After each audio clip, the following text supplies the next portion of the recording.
दोस्तों जब कूलर पुराना हो जाता है तो उसकी कूलिंग कैपेसिटी कम हो जाती है, वो हवा बहुत कम देने लगता है और हम कंपनी को दोष देने लगते हैं कि मैंने कंपनी से ब्रांडेड और महंगा कूलर खरीदा और फिर भी कूलर ठंडी हवा नहीं दे रहा है, बढ़िया से काम नहीं कर रहा है। मेरी किस्मत ही खराब है, मैं जो भी चीज़ खरीदता हूँ वो खराब निकल जाती है, वो सही से काम नहीं करती है। पर हमारी कुछ गलतियाँ होती हैं, कुछ 4-5 कारण होते हैं जिनकी वजह से कूलर ठंडी हवा नहीं देता है। तो आज की इस वीडियो में मैं आपको वो 5 रीज़न बताने वाला हूं जिनकी वजह से कूलर से हवा आना बंद हो जाती है, जिन 5 कारणों की वजह से कूलर बहुत कम हवा देने लगता है। तो चलिए वीडियो स्टार्ट करते हैं। और हमारे पास ये कूलर नया है। नए कूलर में कंडीशन दिखाऊंगा कैसी रहती है, और ये कूलर पुराना है इसकी कंडीशन में आपको दिखाऊंगा कि इन दोनों में बाद में फ़र्क क्या हो जाता है। दोस्तों सबसे पहला कारण कूलिंग कम होने का ये होता है, जो इसकी घास होती है, आपके कूलर में हनीकॉम्ब पैड वाली घास है या सादा वाली घास है, दोनों ही घासों में अगर गंदगी इसमें इकट्ठी हो जाएगी तो बाहर की हवा अंदर नहीं जा पाएगी। आप देख सकते हैं नई वाली जो घास है ये बिल्कुल साफ़ सुथरी है, इसके अंदर बिल्कुल गंदगी नहीं है। अब आप ये देखिए, पुराने वाले कूलर के पीछे आते हैं, इसमें इतनी गंदगी इकट्ठी हो जाती है, जो गर्द इकट्ठी हो जाती है, इसको हम क्लीन नहीं करते हैं। ये क्लीन हो सकती है तो इसको क्लीन रखना है, क्लीन नहीं हो सकती है तो इसको हमें बिल्कुल चेंज कर देना है। सबसे पहला और बड़ा कारण यही होता है कूलर की हवा कम होने का। देखिए लेफ़्ट में भी घासें बहुत ज़्यादा इसमें इकट्ठी हो गई हैं, बहुत ज़्यादा उसमें गर्द इकट्ठी हो गई है और बहुत मोटी मोटी घासें फूल जाती हैं जो पानी में पड़े पड़े। यहाँ पर भी इसी तरीके से घासें सब चौक हैं और यहाँ भी लाइन सब चौक है।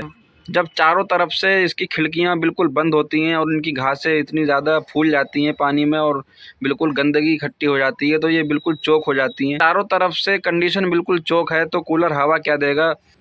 कूलर आगे हवा वही हवा फेंकता है जब वो पीछे से उसको हवा मिलती है, फ्रेश हवा उसको चारों तरफ से मिलेगी तब वो आगे को हवा फेंकेगा।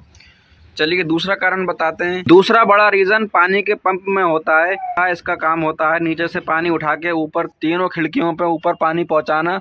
तो इसके चलते चलते इसके अंदर जो शाफ्ट होती है वो धीरे धीरे कट जाती है, जिसकी वजह से पानी ऊपर हल्का उठता है। तो जब ऊपर बहुत कम पानी जाता है तो वो नीचे बीच में ही गिर जाता है या एक ही साइड में गिर जाता है, जिसकी वजह से पैड भीग नहीं पाते हैं तो कूलर ठंडी हवा नहीं दे पाता है। तो इस सिचुएशन में आपको क्या करना है, अगर आपके कूलिंग पैड पे पानी बहुत कम गिरता है तो आपको ये पंप को चेंज कर देना है। बहुत ज़्यादा महंगा नहीं होता है, 150-200 रुपये के अराउंड आपको ये आसानी से मिल जाएगा।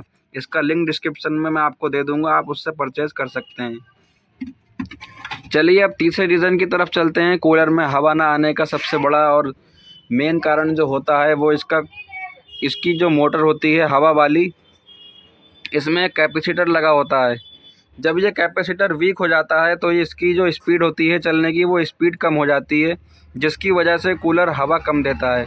जब फ़ैन हमारा हल्का चलता है, जो मोटर में जो कंडेंसर लगा हुआ है, अगर ये इसकी कैपेसिटी कम हो जाती है 3 साल 4 साल 5 साल में, तो ये मोटर जो हल्के चलने लगती है और फ़ैन हल्के चलता है, इस वजह से आगे हवा भी दूर तक नहीं जा पाती है। और चौथा रीज़न ये है, जब हम कूलर चलाते हैं तो कूलर को बिल्कुल दीवार से लगा के खड़ा कर देते हैं, बिल्कुल दीवार से सटा के, जिसकी वजह से ये पीछे से हवा खींच नहीं पाता है। तो कूलर को जब भी चलाएं तो खिड़की की तरफ रखें, खिड़की के सामने रखेंगे तो बिल्कुल फ्रेश हवा ये पीछे से खींचेगा और जितनी हवा इसको पीछे से मिलेगी उतनी हवा ये आगे को फेंकेगा। दोस्तों दरवाजे की साइड में रखना है या खिड़की की साइड में रखना है, या फिर दरवाज़ा बंद है और रूम में खिड़की भी नहीं है, तो कम से कम आपको इतना करना है कि दीवार से बिल्कुल लगा के नहीं रखना है, दीवार से आधे मीटर की दूरी पे आपको कूलर को रखना है, ताकि थोड़ी बहुत एयर बनी रहे और पीछे से हवा खींच के कूलर आगे को फेंकता रहे। बिल्कुल दीवार से चिपटा के अगर हम कूलर को इस तरीके से रखेंगे तो इसकी जो फ़ैन मोटर है इसको पीछे से हवा नहीं मिलेगी, तो आगे भी हवा बहुत कम देगा ये। और पांचवा रीज़न ये होता है, हमारा कोई भी पंखा हो, हमारा सीलिंग फ़ैन हो या फर्राटा फ़ैन हो या स्टैंड फ़ैन हो या टेबल फ़ैन हो या हमारा ये कूलर का फ़ैन है, तो इसकी जो हवा कम होने की जो वजह होती है वो ये होती है दोस्तों, जब कूलर हमारा पुराना हो जाता है तो इसके जो पर हैं, यहाँ पर की साइड से यहाँ पे बहुत ज़्यादा गंदगी इकट्ठी हो जाती है। यहाँ पर जो इसकी परत है, यहाँ पर जो बहुत ज़्यादा धूल मिट्टी इकट्ठी हो जाती है, इतना ये मोटा इकट्ठा हो जाता है। इसके पांचों जो पर हैं, इन पांचों परों पे बहुत ज़्यादा गंदगी हो जाती है साइड से, तो उनको हमें बहुत अच्छे तरीके से साफ़ कर लेना है। जब भी हम क्लीन करते हैं तो कपड़े से हम यहाँ क्लीन करते हैं, यहाँ पर को साफ़ कर लेते हैं आगे की और पीछे की साइड में, ताकि हमारा दिखने में साफ़ सुथरा लगे। लेकिन हमें यहाँ पे सबसे मेन जो जगह है हमारी जो साफ़ करने की वो ये है, इसकी साइड से ही हवा आती है। यहाँ इस साइड को हमें बढ़िया तरीके से यहाँ से लेके यहाँ तक हमें कपड़ा इस तरीके से मारना है।